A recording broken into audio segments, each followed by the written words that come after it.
Hi, Melissa Neighbour from Future Crunch. I'm not sure if you saw the headlines, but Twitter has announced to all of its employees who are currently working from home as a result of COVID-19 that they never have to come back to the office. In fact, Twitter actually has closed all of their physical offices and said to their staff that they will not reopen them unless they want them to. So here you have a company who is handing over complete control to their employees for where they want to work.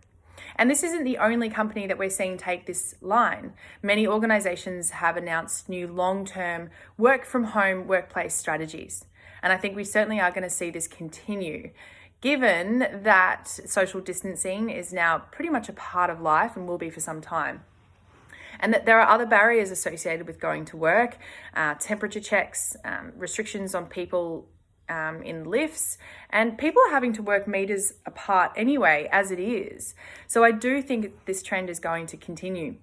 But there's another factor that's actually driving this movement, work from home movement as well. And that is that due to COVID and thanks to technology, we've actually proven to ourselves that we can work from home and be just as productive. And so I think what we're going to see is this disruption in our mentality that going to work means we're working really hard. We're being seen in the office means we're working. That's really going to become disrupted, I think, and our shift is going to change.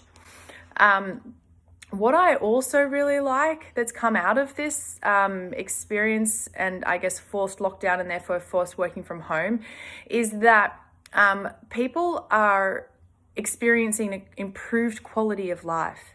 So people are spending less time traveling, driving, commuting, flying, and they're spending more time at home with their families, and they're doing things like cooking or baking or other activities, and even probably getting more work done. I think that's helped the productivity as well because people are having a happier and more improved quality of life. I personally have worked from home for quite some time and I'm a massive advocate of it, and I'm really happy that other people are getting a taste of just how good that lifestyle can be as well.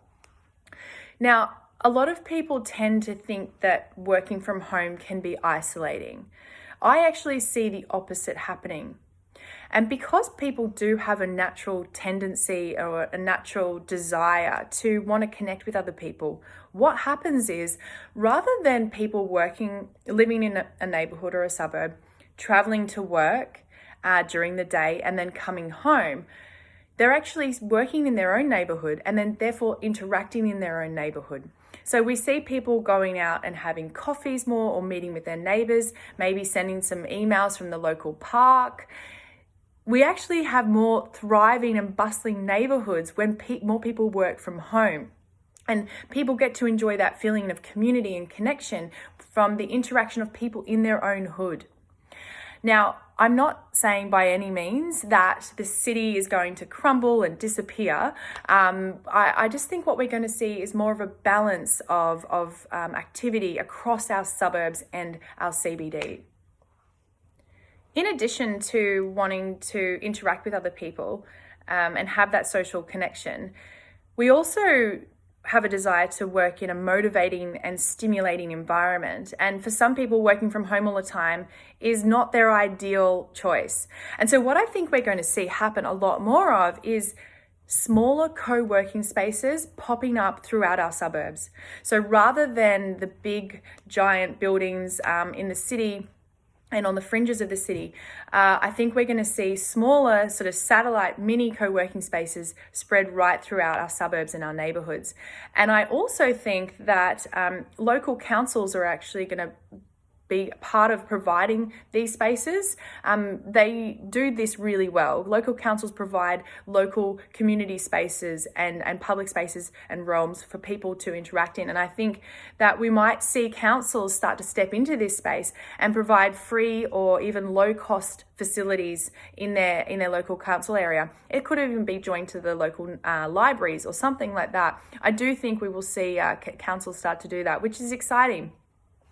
Another thing that I think we're going to see, and I think companies will kind of incorporate this into their workplace strategies, is actually having satellite offices for their employees where they do have a number of employees in one particular area. So smaller offices that people can go in and still do their work, still be in a stimulating and motivating environment, get that social interaction, but they're staying within their own neighborhood.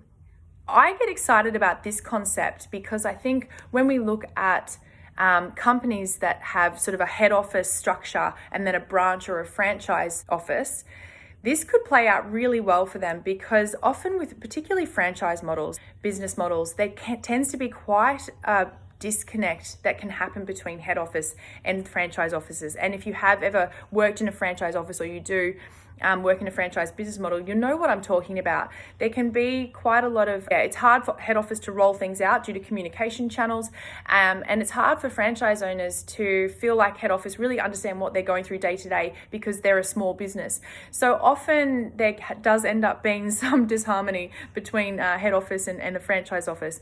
But interestingly enough, if franchise companies were to adopt this model whereby they don't have a big head office anymore, and people are working from home more, they could actually assign their head office staff to go and work in one of the local franchise offices.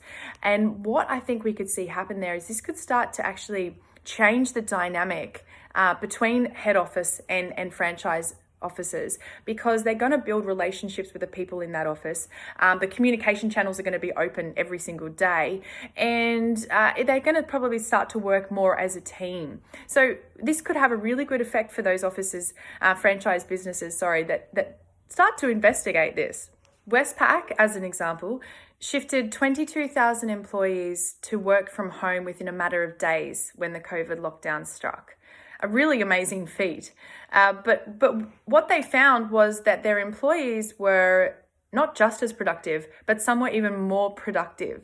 So as a result of that discovery, home hubs, which is what Westpac are calling them, are now a part of their long-term workplace strategy. They also are going to be looking at helping employees to work in some of their branches. So head office staff can have the option to go and work in their local branch in their own neighborhoods. So it's an interesting outcome. And I think franchise models, this in particular, is something that could really help them. And I'd like to see how that all plays out.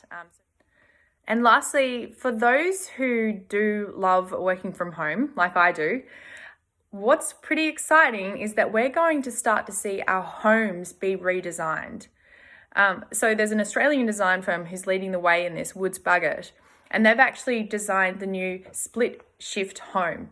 Now, this is designed for people from working from home, parents as well, who have to operate in multiple different ways and different modes, all under the one roof. So this particular unit has flexible, movable walls, so you can shift from one mode to the next. And what's really cool, what I really like about it also, is that it has space to grow fruit and vegetables, and places to store them as well. So it's pretty exciting to watch this space. I hope this has been valuable in terms of some of the insights that I'm seeing that COVID are having in terms of the impacts on our workplaces, our neighborhoods, and also our homes.